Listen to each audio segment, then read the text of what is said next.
Medical equipment শিল্পকে সহায়তা দিতে প্রস্তুত সরকার, আর এজন্য নেওয়া হবে কার্যকরী পদক্ষেপ। বাংলাদেশের প্রথম এফডিএ সার্টিফাইড মেডিকেল ইকুইপমেন্ট উৎপাদনকারী প্রতিষ্ঠান প্রমিসকো লিমিটেড পরিদর্শন শেষে কথা বলেন ওষুধ প্রশাসন অধিদপ্তরের মহাপরিচালক major general Mohammad Yusuf. FDA certificate অর্জনের জন্য প্রতিষ্ঠানের কার্যক্রমের প্রশংসা করে তিনি জানান, রপ্তানি বাণিজ্যের জন্য সরকারের পক্ষ থেকে সহায়তা করা হবে। উল্লেখ্য, দেশের প্রথম মেডিকেল ইকুইপমেন্ট কারখানা হিসেবে যুক্তরাষ্ট্রের এফডিএ সার্টিফিকেট পায় প্রমিসকো গ্রুপ। এরই মধ্যে দেশের গণ্ডি ছাড়িয়ে বিভিন্ন দেশে মেডিকেল ইকুইপমেন্ট রপ্তানি করতে শুরু করেছে প্রতিষ্ঠানটি।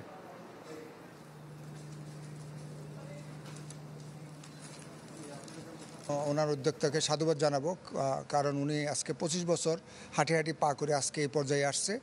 ওনার প্রচেষ্টা, একক প্রচেষ্টায় আমরা এখানে কিছুটা মূল্য সংযোজন করে উনি যেভাবে দেশকে এখানে সাপোর্ট দিচ্ছে আমাদের এই ইন্ডাস্ট্রিকে, আমি মনে করি যে অন্যদেরও এইভাবে আগায় আসা উচিত।